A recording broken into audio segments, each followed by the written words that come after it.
Hi hello welcome to Lavanya homes. ఎలా ఉన్నారు మీరంతా? నేను బాగున్నాను, మీరందరూ బాగుండాలని కోరుకుంటున్నాను. ఈరోజైతే మా ఇంట్లో వాళ్ళు గుత్తి వంకాయ కూర కావాలని అడిగారు అనమాట. అందుకని చెప్పి ఈ నల్ల వంకాయలు తీసుకొని కర్రీ చేయబోతున్నాను. నేను ఎలా చేస్తానో మీకు కూడా చూపిస్తానండి. గుత్తి వంకాయ అన్నారు కాబట్టి ఇలా గుత్తులుగా కోసుకోవాలి. పూర్తిగా తెంపే అంటే పక్కలుగా కొయ్యకూడదు అనమాట. ఇలా కోసుకొని పెట్టుకోవాలి, కట్ చేసుకోవాలి. నా భాష కొంచెం ఎలా ఉన్నా అర్థం చేసుకోండి. ఇప్పుడైతే ఇవి ఉప్పు నీళ్ళలో నానబెట్టేసాను, 10 నిమిషాలు అవుతుంది. ఇప్పుడు వీటిని ఆయిల్లో వేయింపాలి. స్టవ్ ఆన్ చేసి పైన ఒక కడాయి పెట్టేసాను.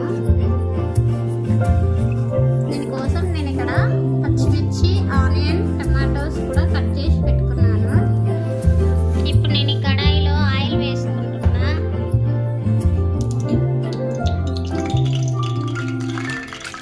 ఇప్పుడు ఈ ఆయిల్లో మనం కట్ చేసి పెట్టుకున్న బాగా ఫ్రై చేసుకోవాలి.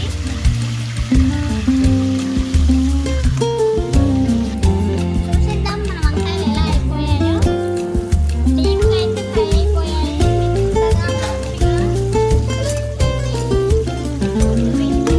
పెట్టుకోవాలి.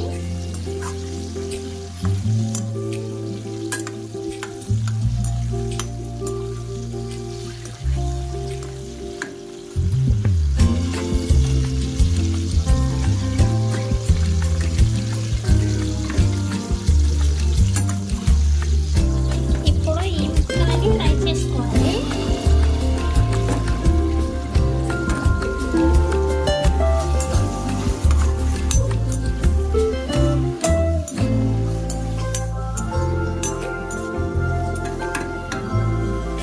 ఇప్పుడు ఈ ఫ్రై అయిన ముక్కలన్నీ తీసుకొని మిక్సీలో వేసుకోవాలి.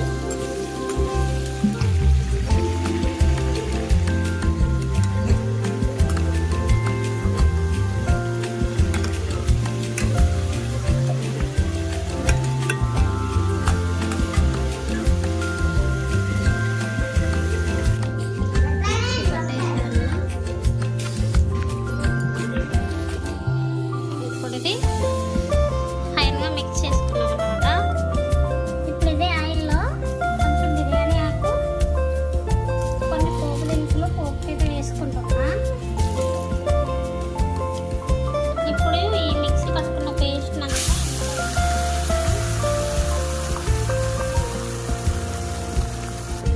ముందుగా ఇందులో కొద్దిగా పసుపు వేసుకుంటున్నా, అలాగే ఉప్పు వేసుకుంటున్నా, రుచికి సరిపడా కారం కూడా వేసుకుంటున్నా.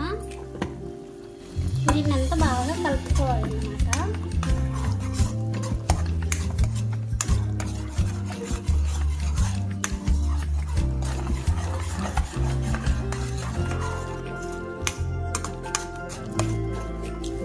ఇందులో కొన్ని పల్లీలు కూడా వేసుకుంటున్నా. ఇప్పుడు ఇందులో ధనియాల పొడి, అలాగే జీలకర్ర పొడి కూడా వేసుకుంటున్నా. ఈ మిశ్రమాన్ని అంతా బాగా కలిపేసుకోవాలి.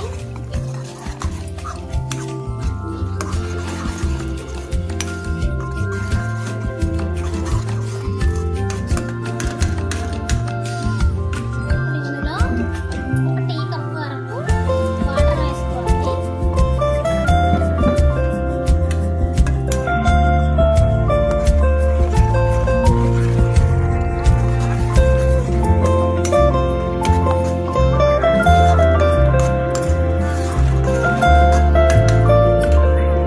మీకు ఇష్టముంటే మసాలా పొడి కూడా వేసుకోవచ్చు.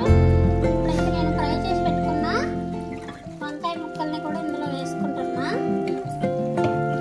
ఈ పౌడర్లు అన్నీ కలిపి ఒకేసారి పొడిలాగా ఈ వంకాయలకు పట్టించి కూడా ఫ్రై చేసి కర్రీ చేయొచ్చు. అలాగైతే ఎట్లాగో ఇది విడిపోతుంది, వేరు వేరు అవుతుంది అనమాట. ఇలాగైతే దీనికి డైరెక్ట్గా పట్టుకుంటుంది.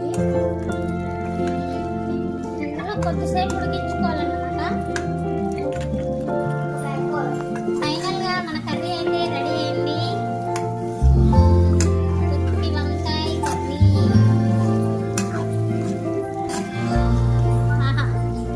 అన్నంలో